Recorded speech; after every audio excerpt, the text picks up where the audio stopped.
welcome back to One Conversation, where one conversation can change your life. I'm JC Macias, and with me are my two amazing co hosts, Brianna Vallejo and Lisa Piazza. So, January is Stalking Awareness Month and Human Trafficking Awareness Month, but today we'll be discussing how we define stalking and some examples of stalking and what it could look like. Yeah, and something really important to keep in mind today, we've talked about a lot of issues already in these podcasts, right? We've covered domestic violence, we've had specific conversations about supporting survivors.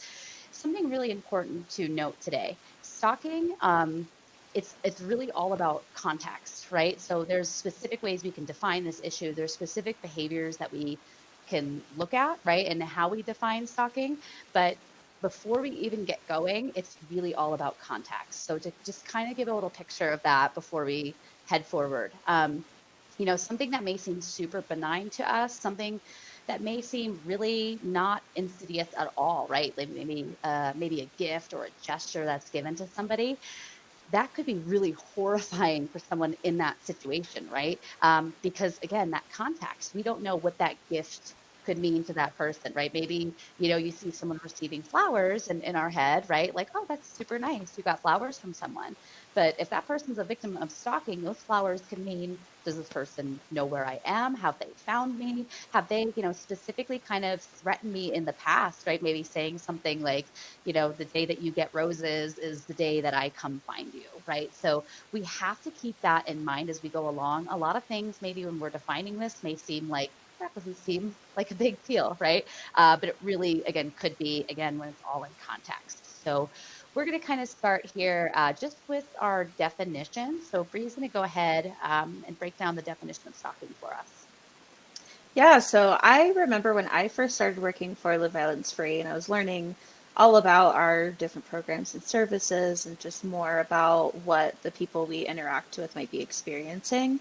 And something stuck out with me from that training is that some people will talk about stalking in a lot of different ways, right? And that's why Lisa was letting us know that we really need to take it into context because it can be described in a lot of different ways. Someone's making me feel uncomfortable because they keep doing this all the time. This person keeps doing this to me.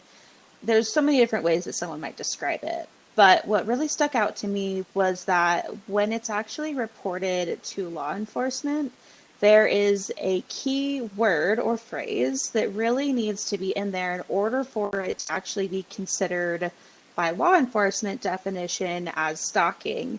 And that is that there must be fear involved. So we can kind of assume that normally if you're being stalked, you might have that fear that comes up, right? That's a normal emotion that's going to come up if you're someone who is being stalked.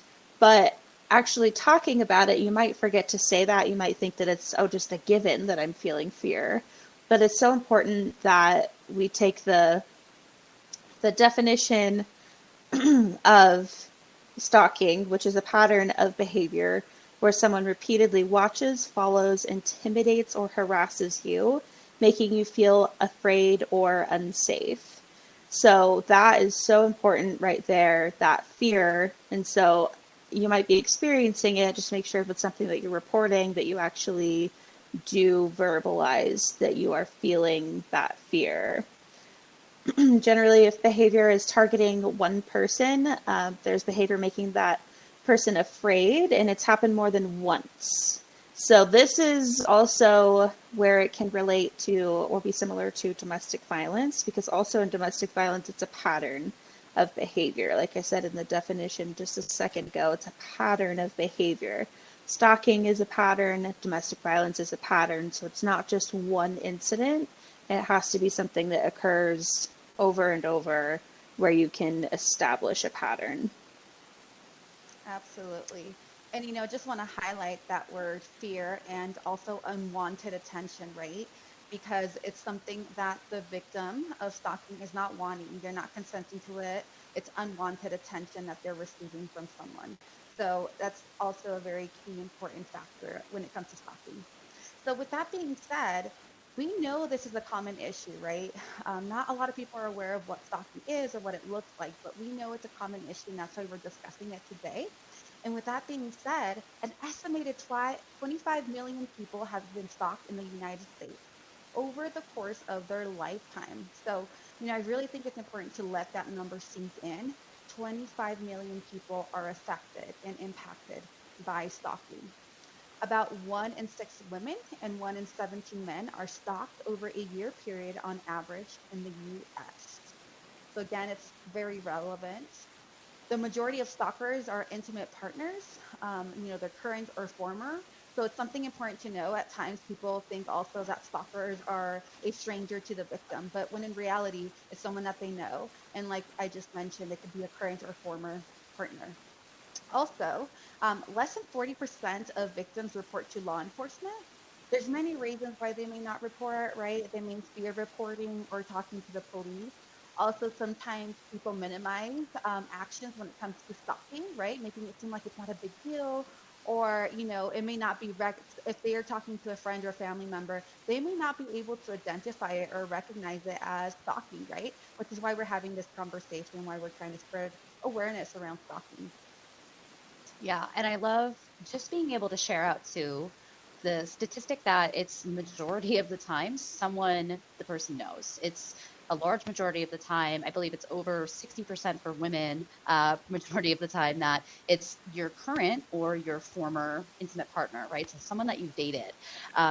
Because really, we see this really glamorized. We see stalking really misrepresented. We see it really glamorized in a lot of different media sources, right?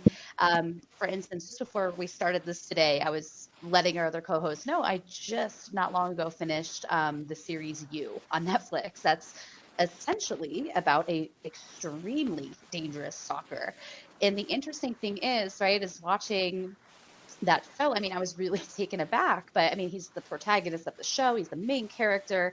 In a way, they've kind of written it to where they almost want you to cheer for him, right? Like they almost want you like you want him to get the girl, right? And in my head, it was like alarms going off the whole time of, this is really kind of painting a certain picture of what this is, right? And not only kind of normalizing it or glamorizing it, but also in that series, right? He is that kind of secret admirer stalker.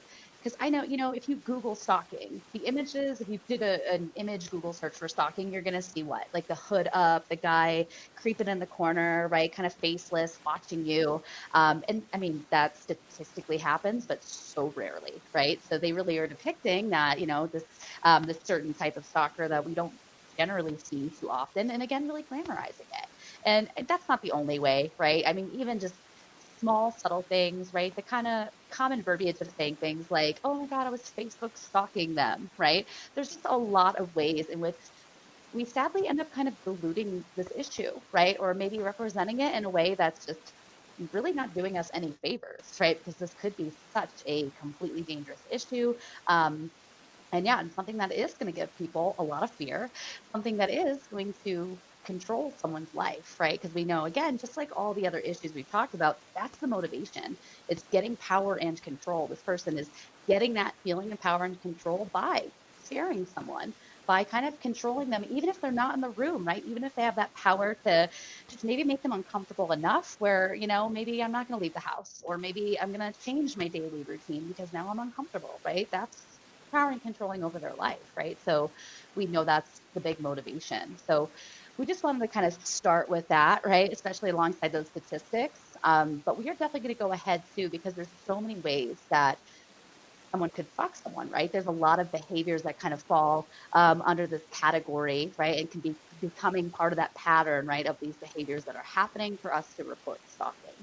And so we definitely have kind of two different categories. There's ways, someone can be stalked kind of like everyday life and also through technology as well. So Bree's going to go ahead and start us off just giving some of the most common stalking examples. Yeah, so one of the first ones that I think of is just following. I think we've all had that moment where we're driving in our car, maybe it's late at night, and we notice that there's a car that's been behind us for a while and for a few different turns. We've all kind of that feeling before, but again, it's not that one incident. That would be if every time you go home. there's a car behind you that you're beginning to recognize and that follows the turns that you're making. Maybe they're not really common turns that someone would be making. So that could be an example, or not even being in your car, just being if you walk somewhere, just being on foot and you notice that someone's following you. It's like we said, most likely someone that you know. So just that's a very typical example of it. But again, another reminder that it is a pattern. Constant contact. So that goes a little bit into the tech, but I mean, we can be contacted by people in numerous ways. And so that's someone who is just not letting up. You've let them know that you don't want to have contact with them, and they are just consistently finding different ways to get in contact with you. That's bound to make someone feel that fear at some point. Leaving notes or gifts or messages. Like Lisa was saying, sometimes it's nice to get flowers from a secret admirer, but for some people who are experiencing stalking, that could be a very triggering or traumatic event to get that gift, that note. It could be meaning something more sinister than people would be realizing just seeing it from the outside, right? They think, oh, that's so nice that they sent that to you, but it might mean something more to you if you're being stalked by someone. Spreading rumors, showing up in places unannounced. That's always a scary one when you plan something, you're meeting a friend at a certain coffee shop, and then the person that you're being stalked by is there. And the only person that you told about that is your other friend. You start questioning your every move of how did that person possibly find out that I was going to be here? Are they waiting outside my house and they followed me here? Are they listening into my conversations? You start thinking about all those different possibilities, and it can really make you just reevaluate every single little step that you took, even though you're not doing anything wrong. It's that other person who is stalking you and making you feel that fear.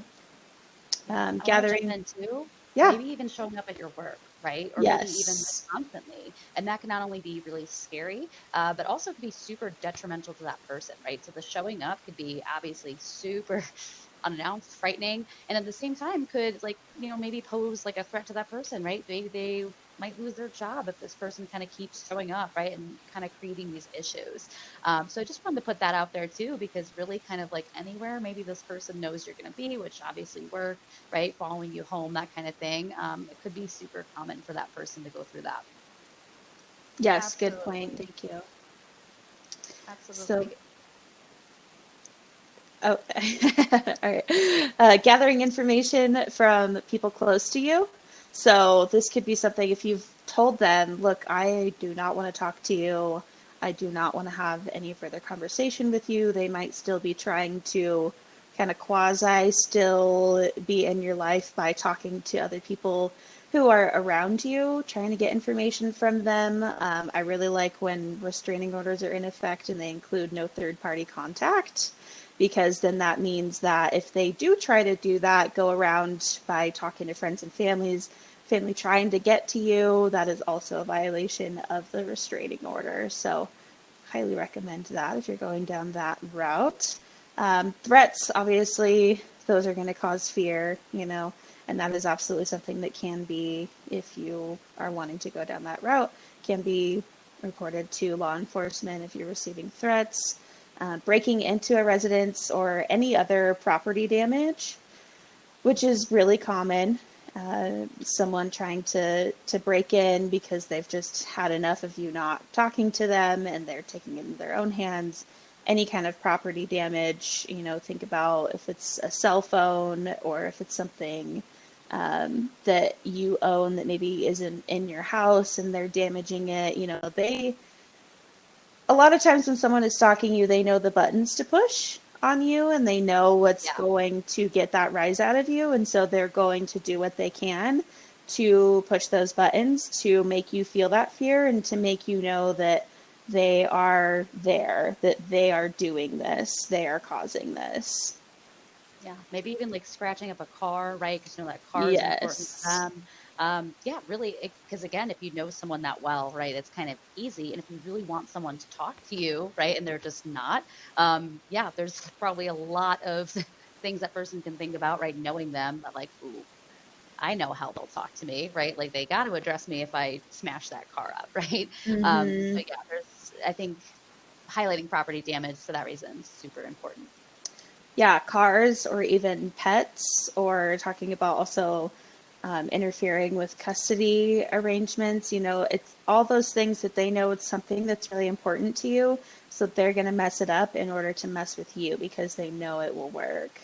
So that is something that we see very commonly. And then taking pictures or recording the person. So I personally, especially since we have so much going on our laptops these days, I have one of those little covers that goes over my camera for when I'm not actually using my camera, because there's been so many instances of, that's more of a stranger hacking into your account and watching you that way. But it's been documented that that has happened. So that's one safety measure, and that's leading into our tech conversation a little bit, that I personally take. And if that's something that you're worried about, you can just take a sticky note and put it up there. That's that extra peace of Mm. mind. Yes. That's good Life advice. I hack actually for the ripped my day. sticker off. Yeah, I ripped my sticker off, and then now, like doing this, right, I'd have to have something I can take on and off. But I was like, ooh, sticky note. That's a good idea. Sticky notes solve a lot of problems. Yep. They sure do. So that's starting to go into our tech conversation, and I know that JC has more to say about stalking and how it relates to technology. Absolutely. Thank you, Bree, for going over those tactics that some of the stalkers use. So, definitely, we have stalkers that will misuse technology to stalk the victim, right? And we refer to it as cyber stalking or high tech stalking. So, some of those examples of what stalkers use or the tactics that they may use is, using different platforms to contact the victim. So, they may send multiple emails or text messages a day. They may monitor a victim's computer activity or their phone activity, right, through spyware. So there are apps that they can actually add onto someone's phone or computer where it will allow them to monitor the victim's use, right? So let's pretend the victim is logging into Facebook or any other social media. Whatever screen they're seeing, the stalker may be able to see the exact same screen, right? They may also track the location of a victim's vehicle by using GPS or possibly entering it into, a piece of clothing, a purse. Also, having a app that will actually be added onto the victim's phone where they're also able to track them in that way. So these are some of the misuses that they use, some of the tactics that they use through technology. Also, they may watch the victim through a hidden camera, which is something that has happened, and we'll talk about an example later on in regards to that. They may also intercept phone calls or text messages. Like I mentioned, they may have an app added on to the victim's phone or computer where they're able to intercede or intercept. Also, they may impersonate the victim, so they could hack into any of their accounts and impersonate them, especially social media where they're messaging someone or they're just posting things that, they would normally not post, but it's because a stalker has been able to intercept or hack their account. And so we know that cyber stalking does happen, and it happens through smart devices as well. And, it's something that not only is it scary for a victim, but I think anyone overall, like Brianna mentioned, taking sometimes those safety protocols or precautions in regards to like covering your camera or anything that can be, hacked. Because there was a situation specifically of a survivor who was being cyber stalked by her husband. I believe at that time they were separated, and he was controlling, her stereo, her smart stereo, her home system, turning the music on at 2 or 3 in the morning, locking her in the house, and, turning the thermostat completely high so that she's really hot or she's really cold in the middle of the night. Just imagine how scary that is, feeling like you have no power and control, even in your own home, right? Because they're controlling you, even though they may be in a whole different city. traveling, working, whatever it is, but they're still having that power and control over you and having access to you. It can become something that is very scary. And that's why a lot of these victims have fear. Not only that, but sometimes it's really difficult to have evidence or to prove, right? Some of the cyber stalking because it's being done through a virtual platform or just through a different platform that's not always visible to others. So it can be very scary and difficult. Some people ask, like, how does someone know they are being cyber stalked, you know? And so a lot of times victims know that some technology is being used when it comes to cyber stalking because the person that is stalking them knows too much, right? Where they're like, I have no idea how they know what conversations I'm having, who I'm talking to, where I'm Right. going, you know, and it's because most likely that person has, you know, some type of spyware on your phone, may even have GPS tracking. I know specifically we worked with someone who was being stalked by her husband at the time, but she was separating from that person. And they had a tracking device in their purse. It was sewed into their purse. So when we were trying to figure out how is this person being stalked? How is your ex-husband stalking this person, right? And we went through all the safety planning and just everything. And after talking to a police officer, it's like, let's go through all their items. Let's detect everything, and they actually had a GPS system in their phone, their GPS device that was Wow. tracking them. And it is a very scary situation, and it does happen, you know, more common than you think. So, you know, it's not just another, it's just another layer that they have to worry about sometimes as a victim of stalking. You know, not just the stalking overall, but now cyber stalking as well.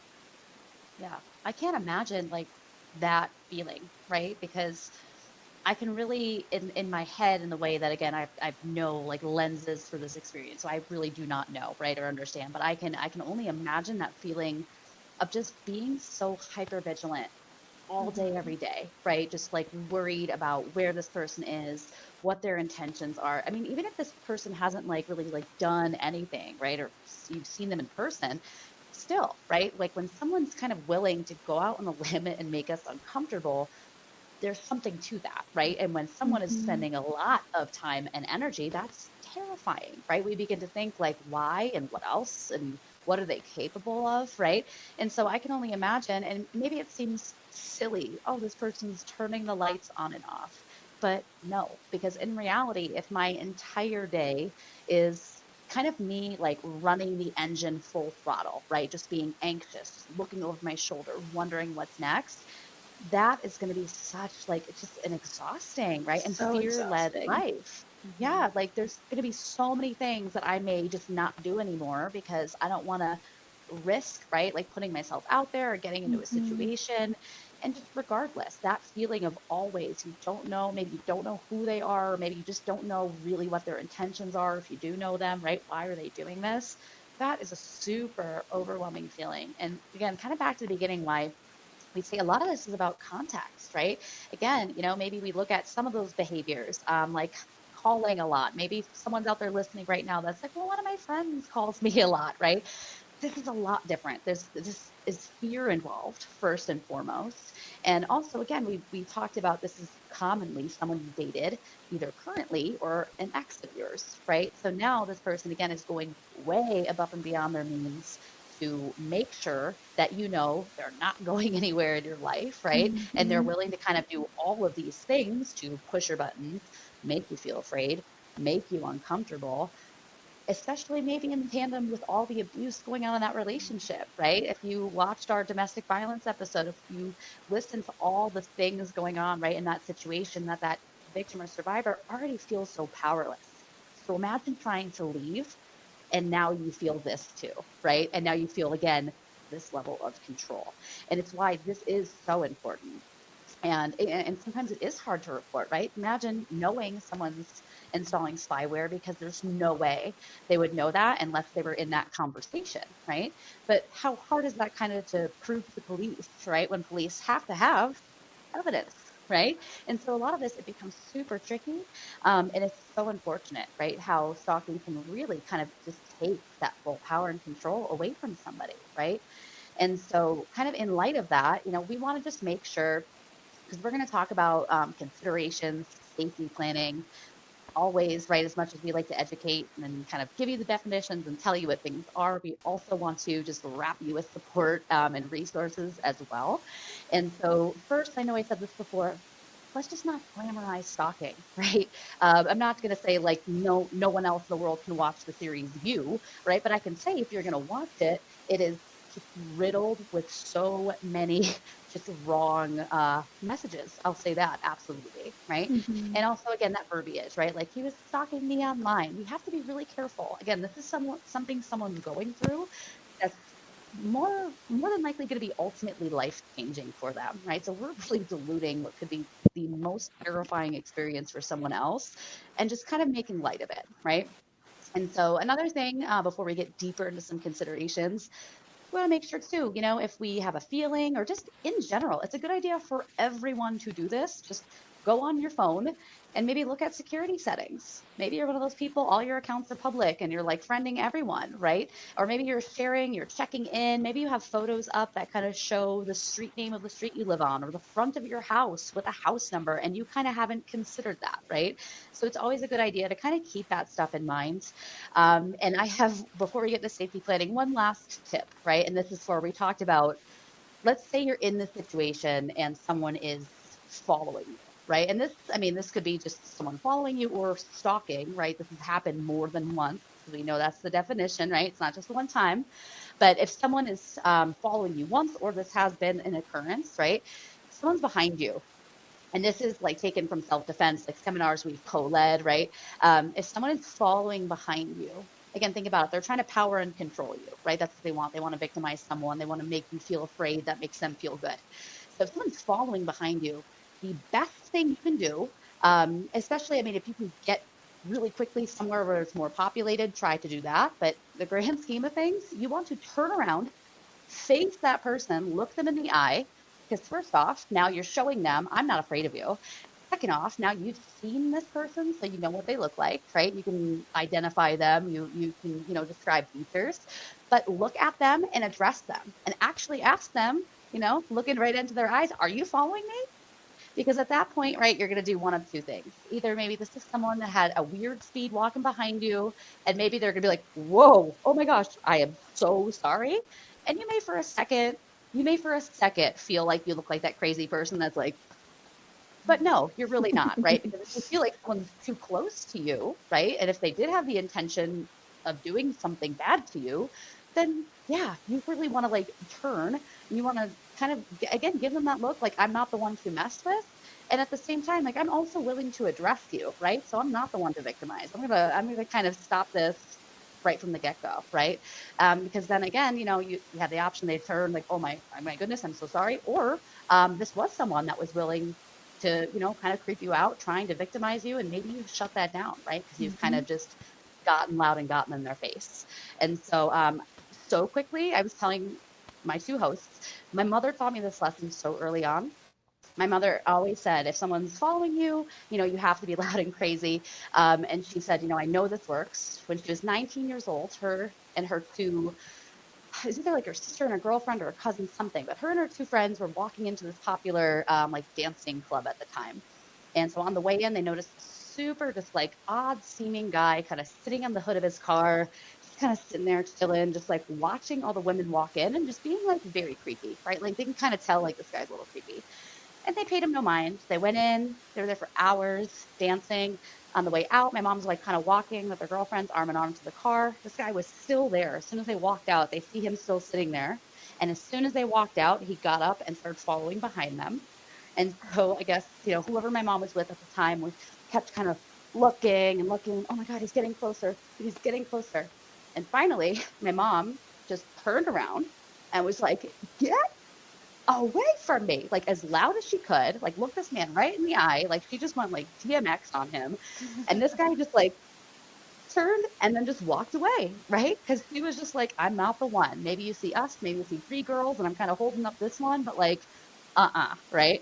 And so again, of course, maybe that's just like a one-time situation you can use that in, or if maybe someone has been following you, then that's even more important, right? To kind of address that person and let them know, I see you, and now maybe I've seen your features too, right? And I can identify you.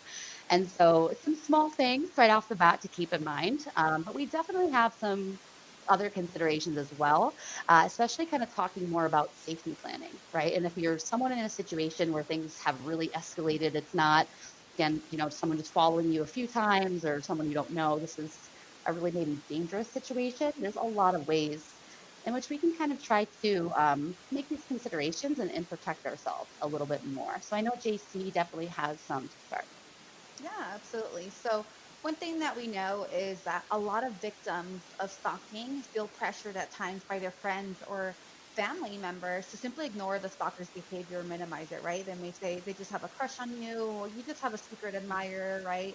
But regardless, you have victims that are in fear, right? Or feel like they're in a dangerous situation and definitely they have a justification that is scary. If you're getting unwanted attention from someone and you don't like it and you're not wanting it, or you're not, in communication with that person, or you're just creeped out by that person, it is not okay, right?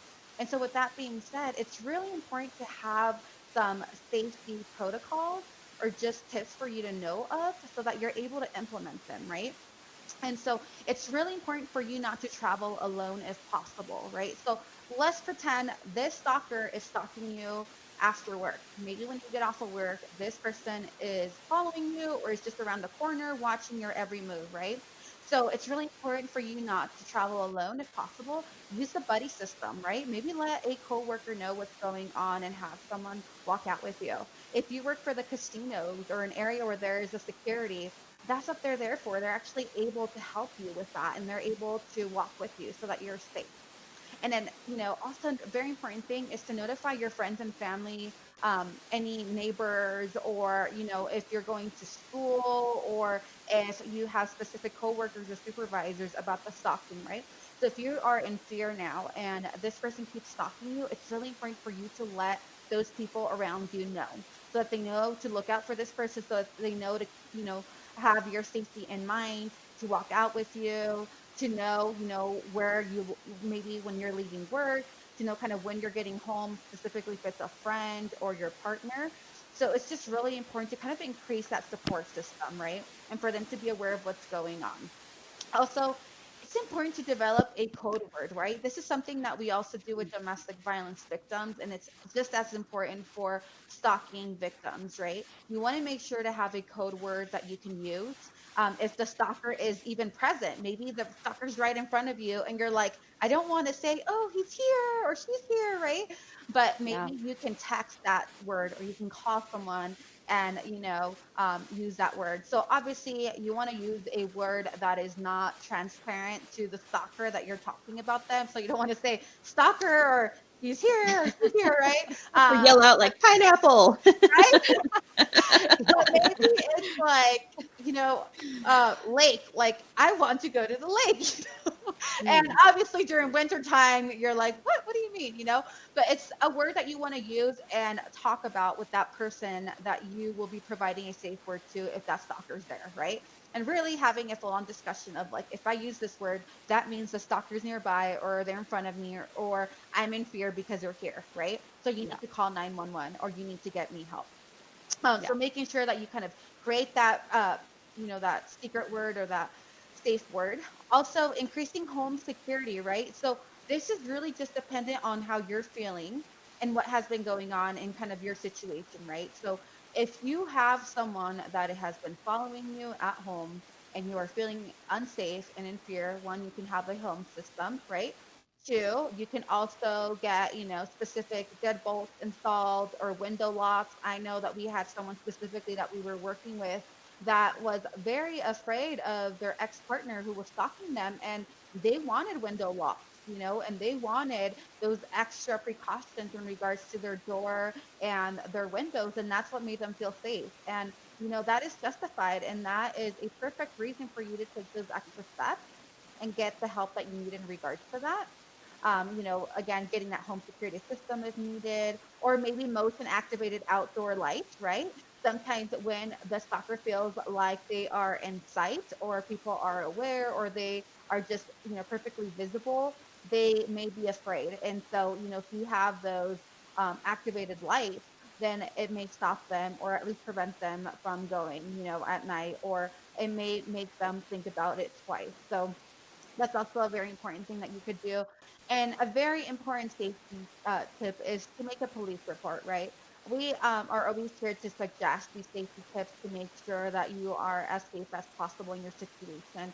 Sometimes we have people that are hesitant to report the police, and we understand there's so many reasons on why you may feel hesitant to do so. But it's really important that you make a police report because this might prevent the stalker from stalking you, and even if it doesn't prevent it, at least the stalker will have, police reports on file for them.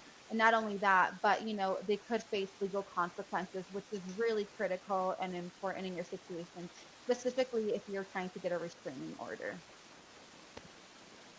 Yes, thank you, JC. So, talking about some more safety tips if you're experiencing stalking, and specifically talking about some online safety tips or things to do with your technology. So, blocking their phone number and blocking them on social media.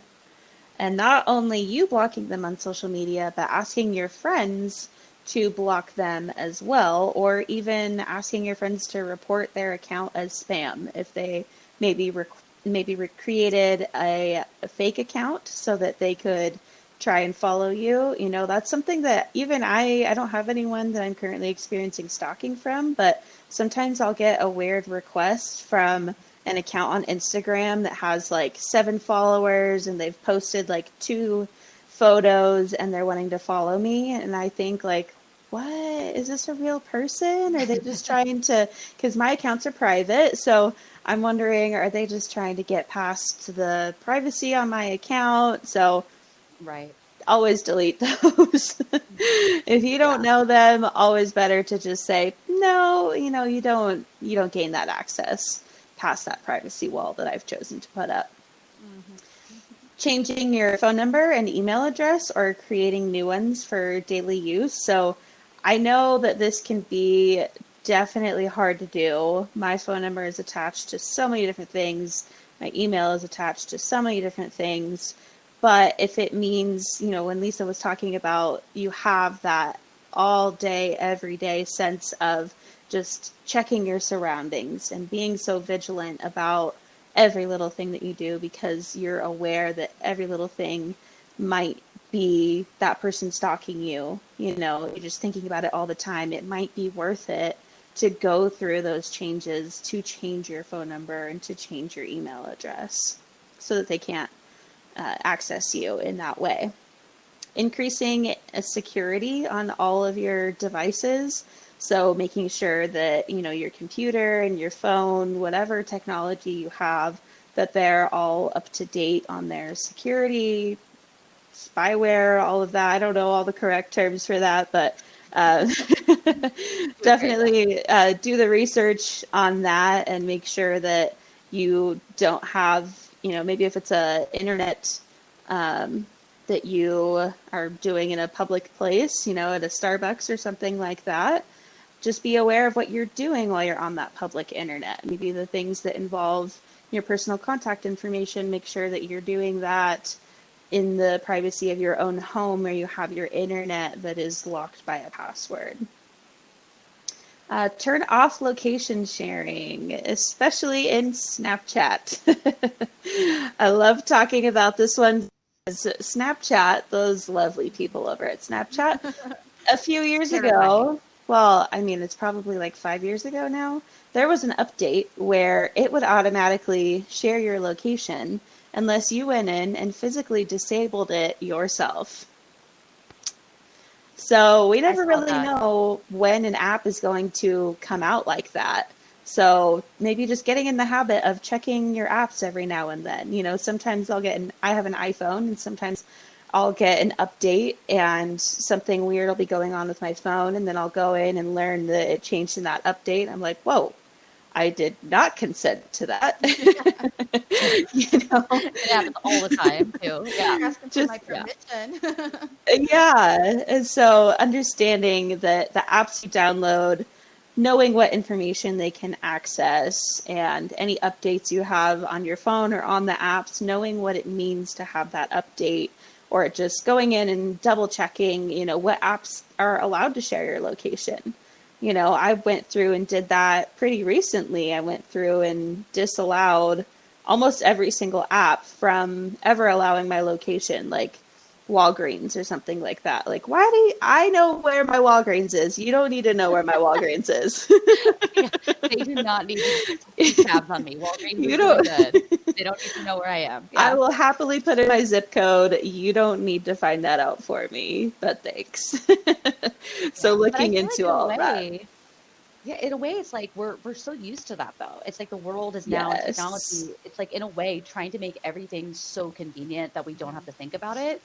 But that is like also the downfall, right? Because it's stuff that maybe is going on that's supposed to be convenient, so we don't have to think about it. But like, Mm-hmm. since we're not thinking about it, we're not considering it, and it could be super dangerous. I remember the first time seeing the snap map. It was in high school. It was during my high school class. My ninth graders were talking about social media safety, and I mean, they were the experts in the room. So that was like a fun day for me because I was always like, "What are you guys using? What is it about these apps that you like? Like, what do you do on them? What are some safety considerations you guys see? Right? Like, not even like Miss Teacher up here, but like, yeah, what do you guys think is some good safety tips?" And someone told me about the snap map, and they're like, yeah, like it's GPS tracking you. And at the time too, of course, high schoolers, they're so much better with technology as well, but like they knew about it, that you could shut it off and all of that. But me, as like 30-year-old me, hearing and having this student bring his phone up, and there was like a little cartoon emoji of him, Mm-hmm. and then it was a map of the world with everyone in the world that was on Snapchat. And you could like zoom in. He was like, oh, look, this person's like out on a boat, and like zoomed in, and someone was like, yeah, in the middle of Lake Tahoe on a boat. And I was like, I near fainted. They were all like Mm-hmm. laughing because I was like, oh my God, you guys, can you turn this off? Like, are you always being followed? This is so dangerous. Red But like, flags. yeah, right, Yes. right. And again, they knew the program obviously much. I've never used Snapchat, but they obviously know the program much better than I do. That they could turn it off. A lot of them chose to, but a lot of them didn't, right? And that's something I always talked about too, right? It's just we want to make sure, kind of going back to like, these weird accounts that I don't know this person, and should I add them, should I not? There's Mm-hmm. this huge concept too, especially with younger people, of just like, I want to be public, I want to, I want Mm-hmm. everyone to be able to find me and comment and like it and share it and build that follower base, right? And build all of that. And it's like that consideration for safety sometimes just gets put to the side, right? Because that's the world we live in. It's like influencers following themselves around with cameras all day, kind of documenting exactly where they are and what they're doing. And so I think a lot of us, yeah, we kind of see that as just being okay. It's convenient. It's what's in technology right now. And we just are like, yeah, we're doing that too. But again, like, who kind of deserves, right? If we're going to like let that person follow us that has 3 pictures, that's from Saskatchewan or whatever, that we have no idea who they are, like, does this person deserve to kind of know my personal life, right? Kind of Mm-hmm. framing it like that, right? Like, how much information am I sharing?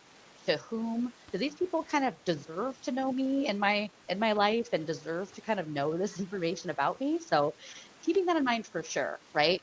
And so as we kind of move on with these tips, I'm going to get into a little bit for documenting stalking, right? And some tips and considerations for that. And so we're going to kind of touch on some of the things, especially Bree just said, right? Because before, before we do maybe delete an account, delete the messages, right? Or start changing things, it's super important to document that before we do, right? Because we don't want to, again, lose information.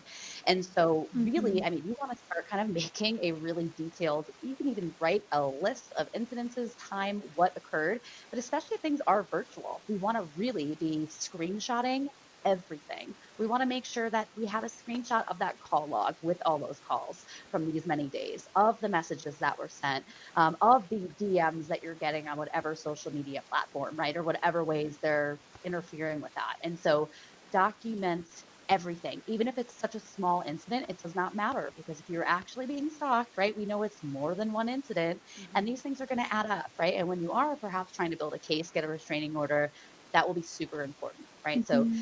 keep all the texts, keep all the emails, take pictures, take screenshots. If there's gifts that were physically given to you, notes that were physically left, take photos, right? And again, after that, you don't have to keep it, hold on to it, as long as you have it documented, but you want to make sure again, you have evidence of all of that. It's going to be super important.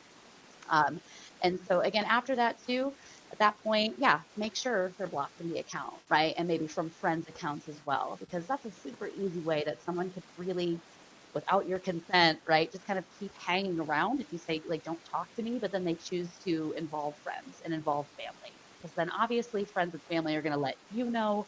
You may feel like guilt and shame because now they're bugging this person, right? Which is not your guilt and shame to Mhm. carry from the get go, but we get how maybe that could be felt, right? So at that point, again, really making sure, if there are weird numbers coming through, weird requests coming through, we're not accepting them and we're cutting off that contact. But again, documenting, we can't stress enough the importance of that and making sure, again, even if it's something so small, that we're really taking note of it. But especially too, just to kind of cover up this last detail, especially if there's been property damage, right? If someone has scratched that car, broken a window, if you see someone has maybe tampered with like the fence in your backyard, and that may indicate this person may have been coming through the backyard to look in a window, right? Or whatever that is. So even things like that, as far as property damage, of course, for insurance and liability reasons, but specifically for those kind of case building reasons as well. And so I'm sure there's probably, a lot more things we could really say on this, but I think, going into a 101 today, we'll obviously revisit this. Going into a 101 today, we really want you to kind of move ahead empowered with this stuff, right? Because we do live in a world that's just really easily accessible to kind of get information about people and gain access to people kind of maybe sometimes without us knowing it, right? So we really want you to feel empowered. It's Stalking Awareness Month. We want you to be able to kind of take these conversations out, share these safety tips with others. At the same time, maybe kind of see the world a little bit differently, right? Maybe change some of that language. Maybe when you're watching shows like that one we mentioned, have that framework that, and can have those conversations of this isn't really what it is, right? And in that way, we're really doing a lot to honor victims and survivors of stalking and also helping to kind of hopefully end the issue, right? Or kind of maybe stop it from happening. Maybe this information is going to help one person, right? Kind of navigate away from the Mhm. situation occurring. So that being said, we're definitely going to go ahead and breathe with y'all before we leave today. That's a lot of heavy information. So Bree, I Yes. think you have like a very exciting meditation today for us too. I know I'm excited.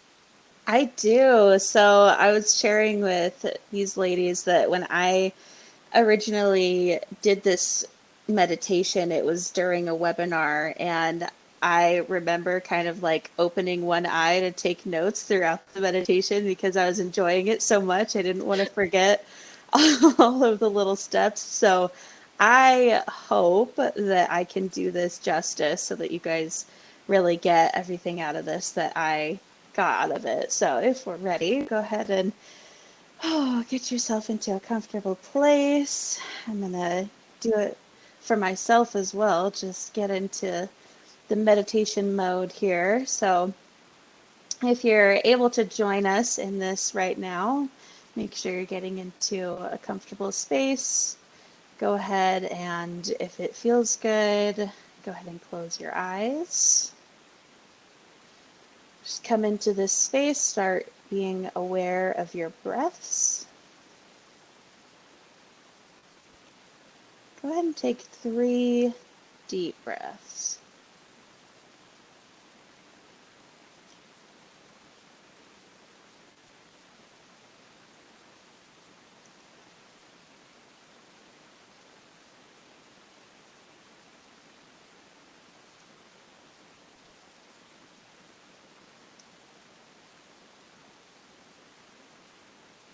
Now, as you're entering this space of feeling calm and relaxed, I want you to travel in your mind to a body of water that just feels like home. Sometimes when we come across lakes or any kind of body of water, they just feel comforting. They feel like home. Take yourself to the shoreline of that lake, that river, and take 3 deep breaths.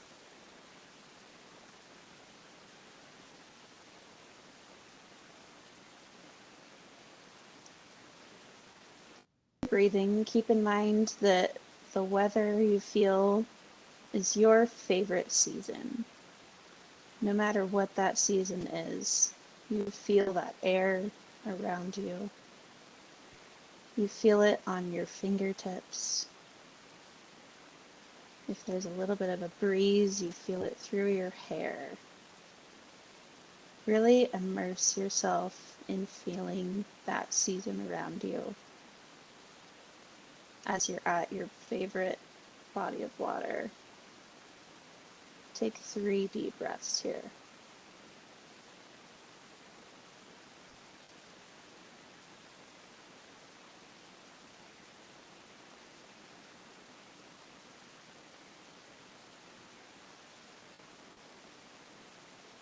Now, as you're enjoying this scene, you see someone in the distance. You're trying to figure out who that person is. They're coming toward you, and you realize that it's you. It could either be a child version of you, or a little bit older version of you. But it's you, and seeing you makes you feel calm. As they get closer, you're able to exchange words. You share stories. Throughout these stories, the most important factor is that you laugh. This person, this version of you that just came up to you, you're sharing laughter as you're by this body of water and as you feel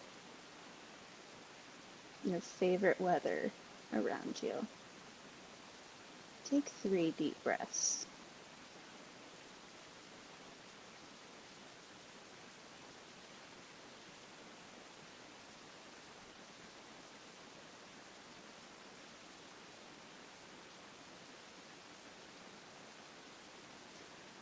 Just continue to soak in everything about this interaction. What the rest of the environment looks like in your favorite season by your favorite body of water. What stories you're sharing with yourself. How the laughter feels.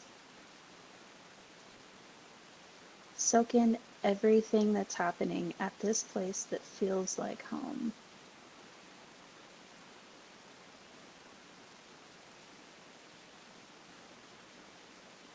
Take 3 deep breaths.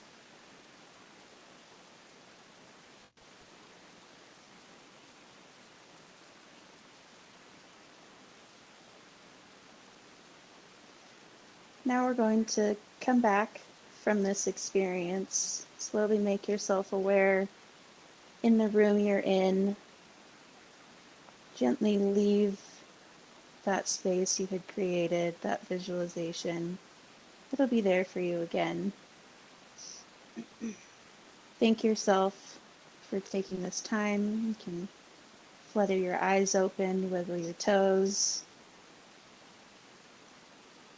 stretch out whatever needs to be stretched out. Just really thank yourself for taking that time. That was lovely. Isn't Was that the really coolest? when you were like, someone's coming. I was like, who is it? And you're like, it's you. Oh, Talk about no, it was stalking. Really helped how create a appropriate for the visual. day. Yeah, how appropriate.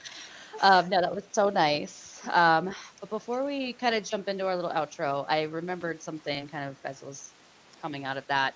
Um, I think going back, right, and maybe just giving one little tip, if maybe someone you think maybe someone you know is kind of going through this stuff, or maybe there's a situation where kind of like what we were talking about in the beginning, right? Maybe it's a situation that is occurring where you're like, oh, that seems really nice, but someone maybe, and people don't always show fear, right? And that's really important. You don't have to show fear for talking to be happening. Maybe you feel it, you're not showing it. But Mhm. regardless, maybe you're kind of realizing that something is uncomfortable, right? Maybe someone did get flowers and they're kind of like reacting to it, right? it's really important. We can ask that person, right? And kind of just bring up with them, like, what about that made you fearful? What about, this message, or what about this instance really made you fearful? Can you tell me more about that? And that's something really important to kind of, especially again, Stalking Awareness Month, to kind of frame our mind with, right? If we feel, again, maybe we notice it, maybe we just see a friend kind of going through something like that, right? Feeling that fear, bringing that up with them, right? And asking them about that. Because a lot of the time, again, if we don't understand those situations, maybe we see those flowers or whatever, we're like, oh, that's super nice, right? But they have no one really there to understand and support the fact that, like, that's really scary for them. And so I think that's just something good to keep in mind. Absolutely. Thank you so much, Lisa, for highlighting that. So, just to our listeners, we hope you'll join us again for our next episode where we'll be covering sex trafficking. And we want to thank you all for being part of this one conversation. We will see you next time.